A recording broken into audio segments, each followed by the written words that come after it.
Hai teman-teman, kami dari kelompok 6, kelas 12 MIA 1, ingin menjelaskan tentang gelombang elektromagnetik. Kami terdiri dari 5 orang, yaitu saya sendiri, Muhammad Zidan Davi, dan teman-teman saya, Evelyn Grace, Sandy Ajis, Yolanda Oktari, dan Priscilla Adelia. Adapun submaterinya yaitu pengertian gelombang elektromagnetik yang dibahas hubungan antara amplitudo kuat medan listrik dan amplitudo kuat medan magnetik.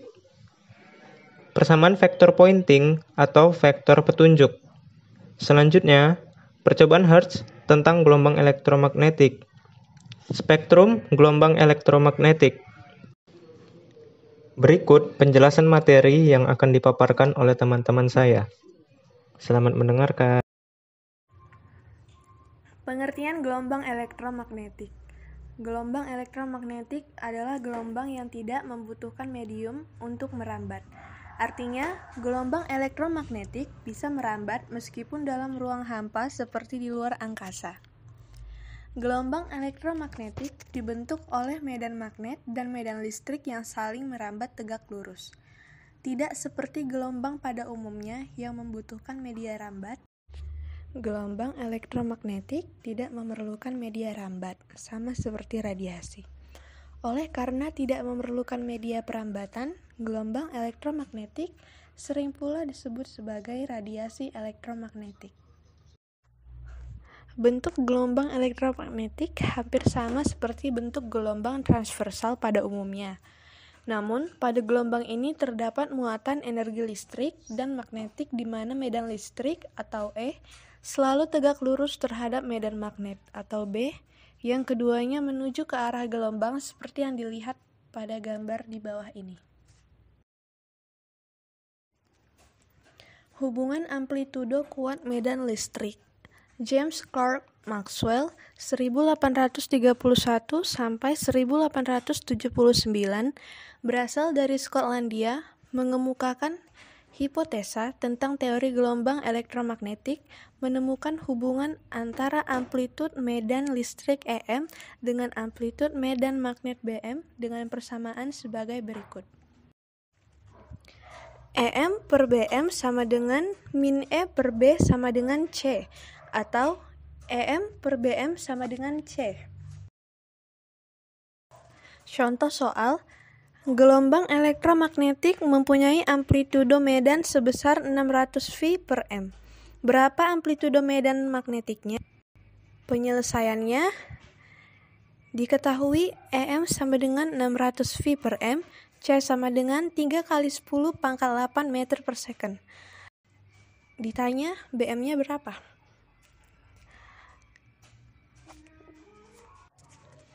Rumusnya adalah C sama dengan E minor per BM.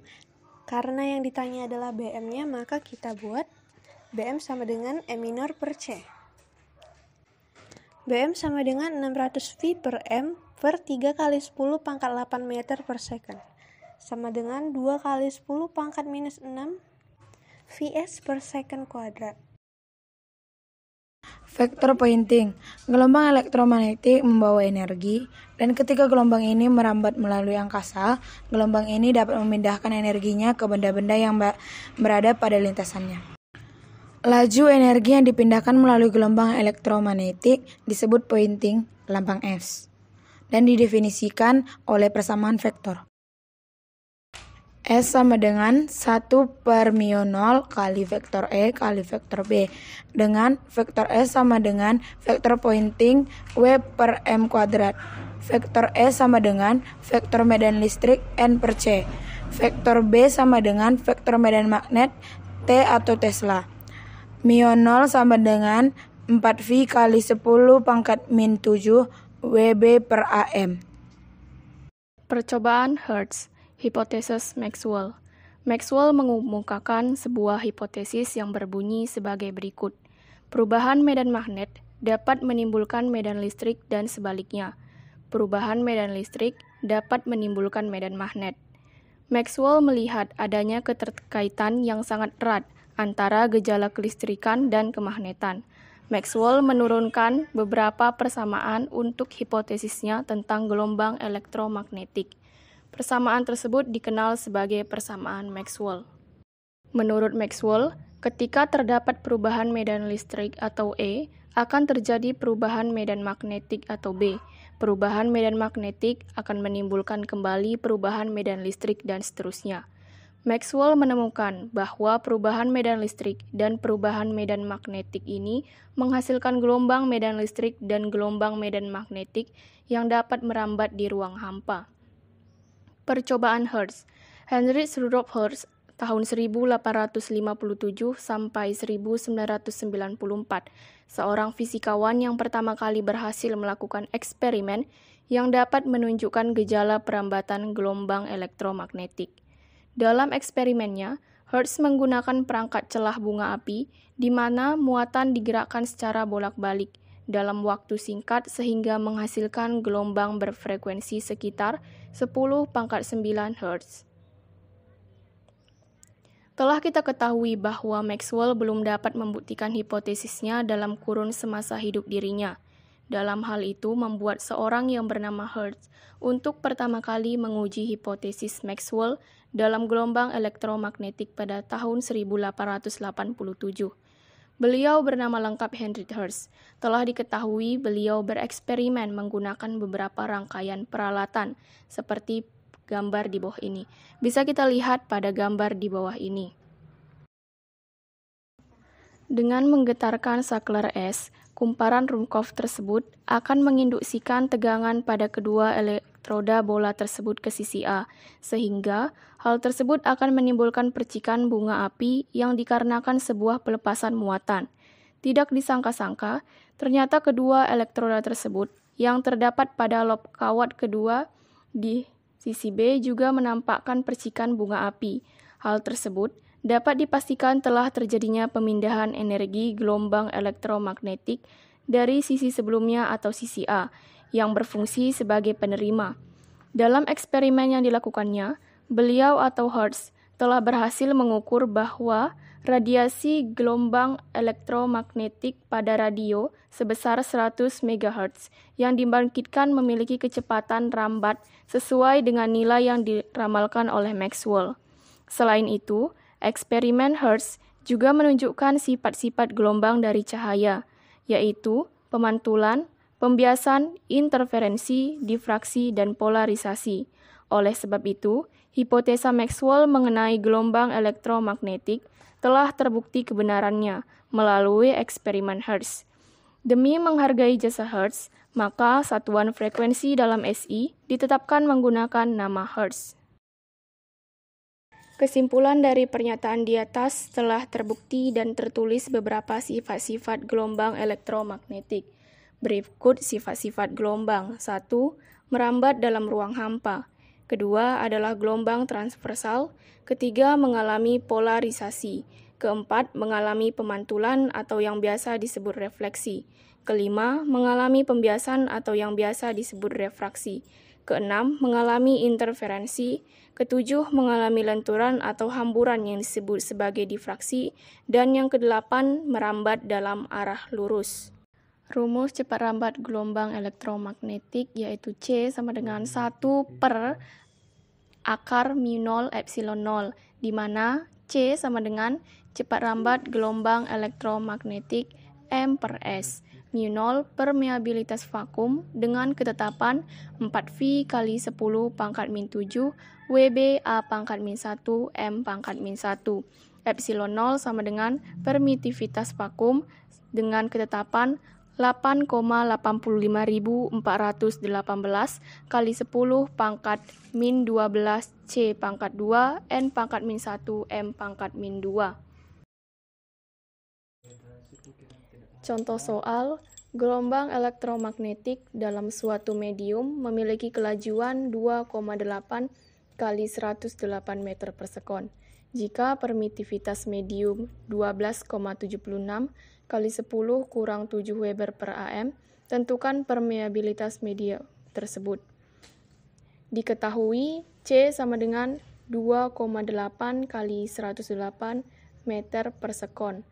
Epsilonnya sama dengan 12,76 kali 10 kurang 7 Weber per AM. Ditanya permeabilitas medium. Jawab, kita bisa menjawabnya dengan menggunakan persamaan Maxwell dengan rumus C sama dengan 1 per mu kali epsilon, mu sama dengan 1 per C kuadrat epsilon, sama dengan 1 per 2,8 kali 10 pangkat 8 kuadrat kali 12,76 kali 10 pangkat min 7. Hasilnya 2,7 kali 10 pangkat min 3 Weber per AM. Spektrum gelombang elektromagnetik. Berdasarkan panjang atau frekuensinya, gelombang elektromagnetik dapat diklasifikasikan menjadi spektrum gelombang elektromagnetik.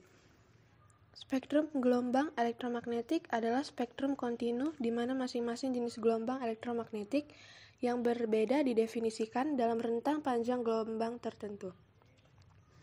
Spektrum gelombang elektromagnetik terdiri dari gelombang radio, gelombang mikro, sinar inframerah, cahaya tampak, sinar ultraviolet, sinar X, dan sinar gamma. Gelombang radio. Gelombang radio adalah gelombang elektromagnetik terpanjang dengan rentang frekuensi terendah dalam spektrum elektromagnetik. Panjang gelombang radio berkisar antara 0,3 hingga 600 meter dengan rentang frekuensi sekitar 5 kali 105 Hz sampai 109 Hz. Gelombang ini diradiasikan oleh muatan yang bergerak, dipercepat, dan oleh osilasi muatan dalam rangkai. Gelombang mikro. Gelombang mikro memiliki panjang gelombang yang lebih pendek dengan frekuensi yang lebih tinggi dibandingkan gelombang radio. Gelombang mikro dihasilkan oleh tabung vakum daya tinggi, perangkat semikonduktor seperti transistor, efek medan, dioda terowongan, dioda gun, dan lain-lain. Rentang panjang gelombang mikro berada pada 10 kurang 3 meter hingga 0,3 meter. Frekuensinya berkisar dari 109 Hz hingga 3 kali 1011 Hz. Sinar inframerah. Gelombang inframerah memiliki panjang gelombang yang lebih pendek, tapi dengan frekuensi yang lebih tinggi dari gelombang mikro. Sinar inframerah dikenal juga sebagai gelombang panas. Panjangnya berkisar dari 8 kali 10 kurang 7 meter hingga 10 kurang 3 meter dengan frekuensi 3 kali 1011 Hz sampai 4 kali 1014 Hz. Cahaya tampak. Cahaya tampak merupakan daerah spektrum elektromagnetik yang dapat dideteksi langsung oleh mata. Cahaya tampak yang disebut juga sebagai cahaya putih tersusun dari 7 warna yang berbeda. Ketujuh warna itu biasa kita lihat pada pelangi. Ketika cahaya matahari dibiaskan oleh rintik air, dalam spektrum cahaya tampak, cahaya merah memiliki panjang gelombang terbesar, sementara ungu memiliki panjang gelombang terpendek. Sinar ultraviolet. Sinar ultraviolet adalah gelombang elektromagnetik dengan panjang gelombang sekitar 380 nm atau nanometer hingga 10 nanometer. Rentang frekuensinya berkisar dari 8 kali 1014 Hz sampai 3 kali 1016 Hz. Radiasi ini diberi nama ultraviolet karena berkaitan dengan frekuensi yang lebih besar daripada frekuensi cahaya ungu pada spektrum cahaya tampak. Sinar ultraviolet banyak digunakan dalam kehidupan sehari-hari. Contohnya untuk membunuh kuman dalam pemurnian air, penggunaan lampu UV, dan untuk operasi mata atau lasik. Sinar X. Sinar X merupakan salah satu spektrum gelombang elektromagnetik dengan panjang gelombang 10-13 meter hingga 10-8 meter. Frekuensinya berkisar dari 3 kali 1016 Hz sampai 3 kali 1019 Hz. Sinar X adalah jenis radiasi berenergi tinggi yang dapat dengan mudah menembus berbagai jenis materi. Sinar gamma. Jenis radiasi elektromagnetik yang terakhir adalah sinar gamma. Sinar gamma merupakan gelombang terpendek dengan frekuensi yang terbesar dibandingkan dengan gelombang elektromagnetik lainnya. Panjangnya antara 0,6 kali 10 sampai 14 meter hingga 10 sampai 10 meter. Sementara itu, frekuensinya berada pada 3 kali 108 Hz hingga 5 kali 1022 Hz. Sumber sinar gamma diperoleh dari reaksi nuklir dan radioaktif inti.